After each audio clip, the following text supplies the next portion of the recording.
So just before I step into this parable, I am going to note that it is quite harsh in its imagery. So I might just start with another parable. So my children play this Xbox, and for those of you who don't know what it is, it's like TV games with remote controls. And I've never managed because there's at least 7 buttons for each hand. But there's quite a violent game that they play. I think all the games on Xbox are violent. Yes, I know, my parenting is less than optimal, but you know. So there's this game they play called GTA, and then one of their friends arrived at our rectory, and I sent him upstairs to where we send the children when the adults want some quiet downstairs. And I said, go play Xbox.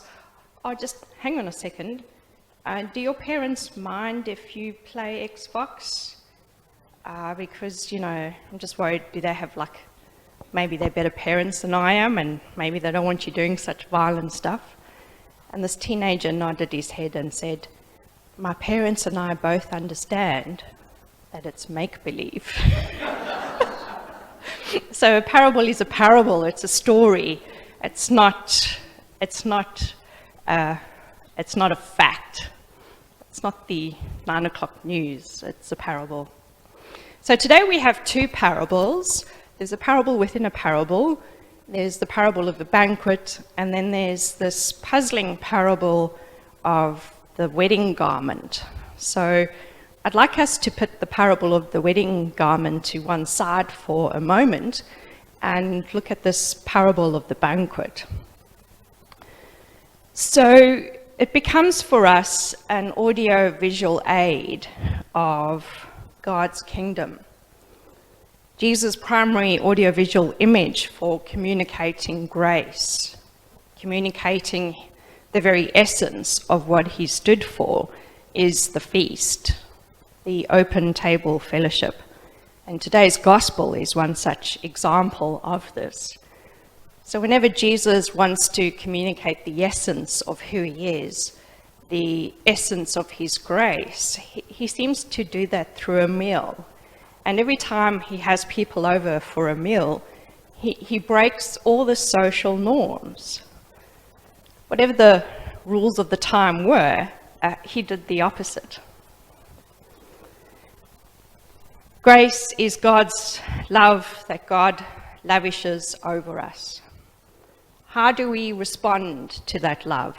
How do we respond to the reckless, abundant, overflowing love that God pours into each human being? Do we accept this grace, this love, with gratitude, confident that God could be that good for us? Or do we make excuses? In the parable, it is the undesirables that are then invited to the feast. The gospel says, go and call the good and bad alike. And the early listeners would have been aghast at that suggestion, that the good and bad alike are welcomed into the bosom of God, are welcomed into the womb of God's love. The early audience, just like us, I suppose, are used to drawing the line between good and bad, between people. Bad on that side, good on this side. And Jesus teaches us that the line between good and bad runs within people, not between people. So the good and bad alike, our consciousness cannot take that. And incidentally, even if we draw the line between good and bad alike within, you know which part actually brings us to God? It's the bad parts, not the good parts. It's the bad parts that open us to the influence of God's grace in our lives, that which we call failure or shame. That's the stumbling block that trips us into heaven, that trips us into the grace of God's love. So Jesus offers the symbol of the meal, the feast, the open table fellowship, as we say on our pew sheet. All are welcome. Come. Our hearts and doors are open. The response to that grace in our lives is gratitude. And I'm reminded of Meister Eckhart, the mystic, who incidentally was kicked out of the Catholic Church for the sin of empowering lay people. How dare you? And here's the thing, anyone that's indicted by the Roman Catholic Church, have a good read of what they have to say. So Meister Eckhart said, if you have only prayed one prayer, thank you. You have prayed enough. I've mentioned to you before that an art film that should be attached to the Bible as another gospel is Babette's Feast. Set in a Jutland village in Denmark, the people's lives, as depicted in this movie, are dull and mundane. And the movie is almost as if it would be in grayscale, even though it isn't. The scene is dull and cloudy, and it's symbolic of their lives. They have a tiny world of law and pettiness. For example, they eat the same food every day, soup and cod. Babette arrives at their shores as a refugee from the war. She's French, and she joins the community. Then one day, she wins the lottery, an exorbitant amount of money. And she chooses to spend this money by creating a French banquet. A beautiful feast that everyone but a vegetarian would enjoy.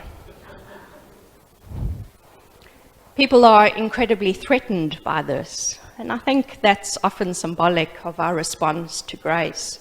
Instead of embracing it with gratitude and confidence that God could be that good for us, we are often threatened by lavishness, by abundance, by a reckless love. So this religious group agreed to go to the feast because they do not want to cause her offense. But they all promise each other they will not enjoy the meal. But during the meal, they can't help themselves. And it's at this moment that the film starts coming more and more into color. They start to forgive each other. They loosen up and enjoy the feast. It's for this reason that Anglicans promote alcohol at gatherings. It loosens people up, helps them to forgive each other, and binds them together in community. As the psalm says, behold how good and how pleasant it is when God's people dwell together in harmony. At this feast is a general who from the outside has lived a brilliantly successful life. He has obtained every single goal he has ever made for himself, but he's deeply unhappy. And at the climax of the meal, he realizes, in the words now of the book, that the world was not a moral concern, but a mystical concern. And if you forget everything I've ever said to you in the last 3 years, and forget everything that I'm about to say to you, God willing, in the next 4 years, I think this one sentence, I would not forgive you if you forgot. I'll say it again. The world is not a moral concern, but a mystical concern. You can write that on my gravestone one day. The world is not a moral concern, but a mystical concern. Are you going to explain that? In a minute. So General Lovenheim, he summarizes the banquet according to Jesus, and I quoted in full. This is what he means. He says, "Mercy and truth, my friends, have met together. Righteousness and bliss shall kiss one another. Man, my friends, is frail and foolish." We have all of us been told that grace is to be found in the universe, but in our human foolishness and short-sightedness, we imagine divine grace to be finite. Grace, my friends, demands nothing from us, but that we shall await it with confidence and acknowledge it with gratitude. Grace, brothers, makes no conditions and singles out none of us in particular. Grace takes us all into its bosom and proclaims general amnesty.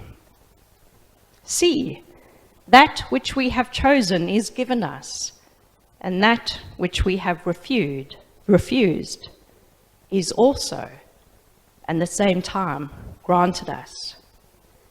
That which we have rejected is poured upon us abundantly. For mercy and truth have met together, and righteousness and bliss have kissed one another.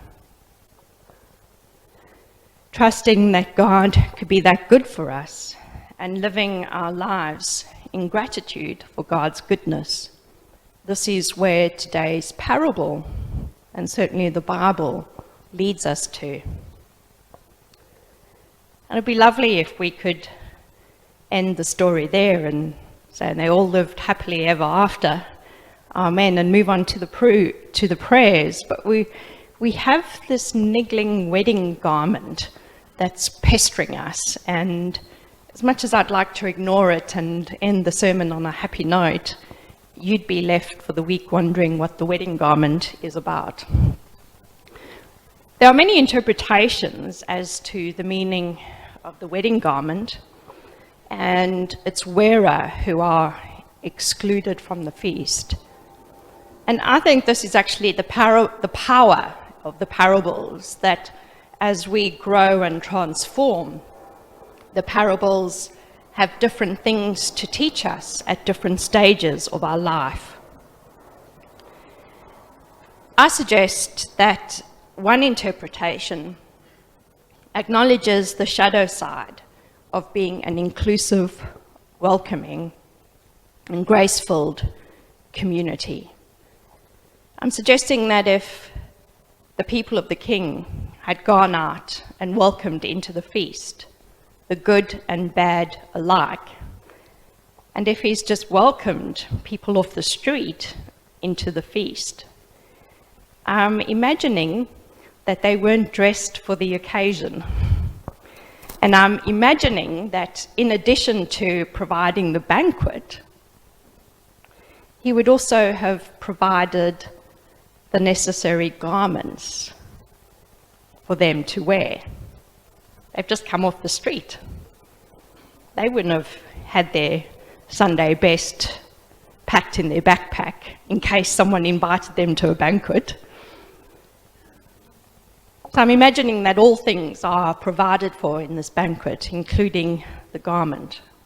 And our friend, who's not appropriately addressed for some reason, has refused the generosity of the wedding garment provided to him. So this parable within a parable makes clear to us that it is precisely because an inclusive, open, graceful, and invitational community unlocks wide their heart and doors that a destructive element can creep in. So the parable of the wedding garment is a caveat to protect what is precious, the pearl of great price, a community emulating the openness of the divine. So here is the warning. Without justice, grace is shallow, Without truth, mercy is empty.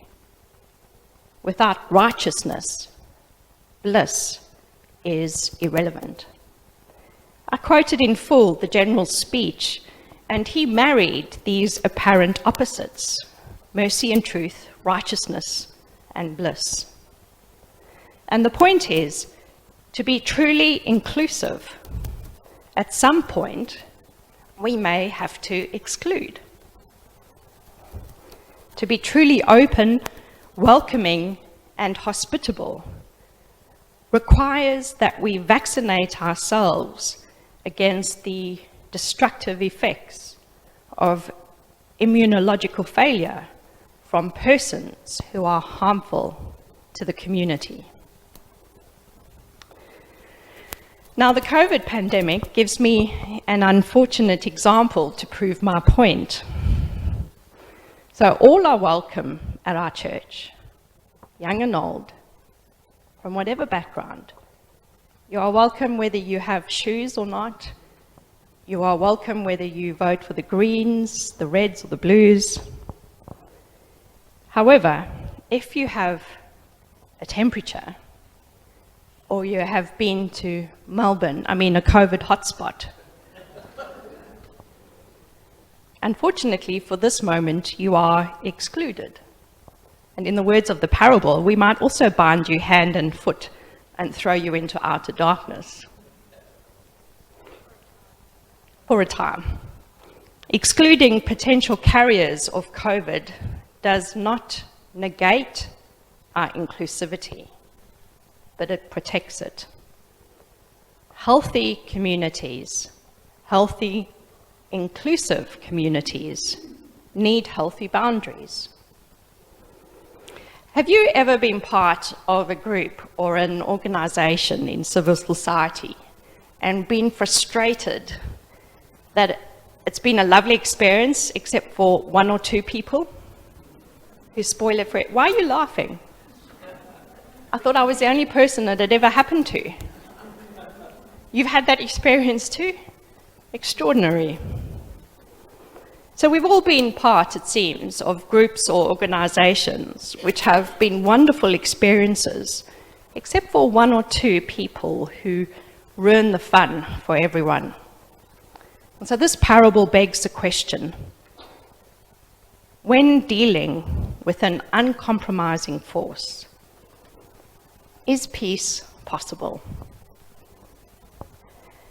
There's a rabbi who's also a clinical and psychoanalytical psychologist. His name is Friedman, and he wrote a book called Friedman's Fables, in which he tried to communicate complex group dynamics in a simple fashion.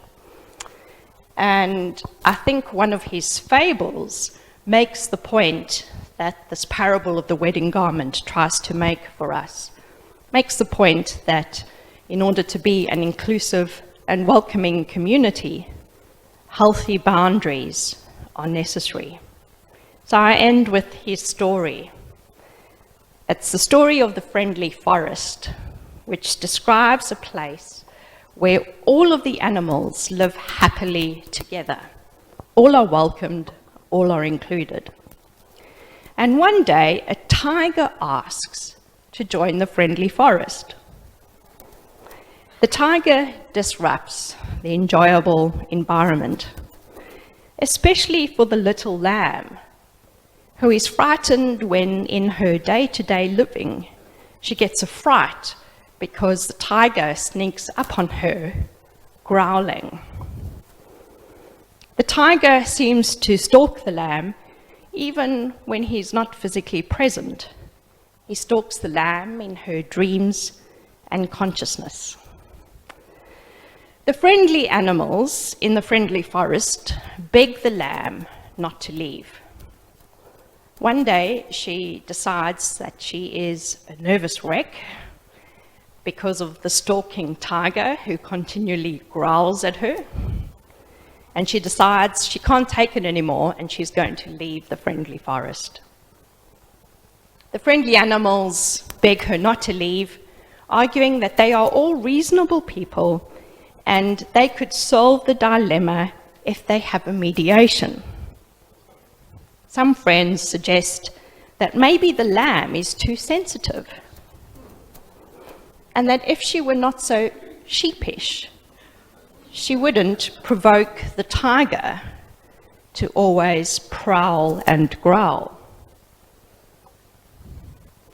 Some of the animals insist that it is merely a misunderstanding, and through effective communication, it can be resolved if the lamb and tiger sit down together and communicate. The lamb is very worried about this mediation. She is worried about compromising, since there is something wrong about an invasive creature agreeing to be less invasive if the invaded creature agrees to tolerate some invasiveness. Another member of the friendly forest overhears the mediation. And this member is somewhat rude and somewhat outspoken. I wonder who that reminds me of. But this person blasts out, "This is absolutely ridiculous. If you want a lamb and a tiger to live together in the same forest, you do not get them to communicate. You cage the bloody tiger." So I invite you to think and reflect on that story and what Friedman's fable can teach us in the light of today's parable.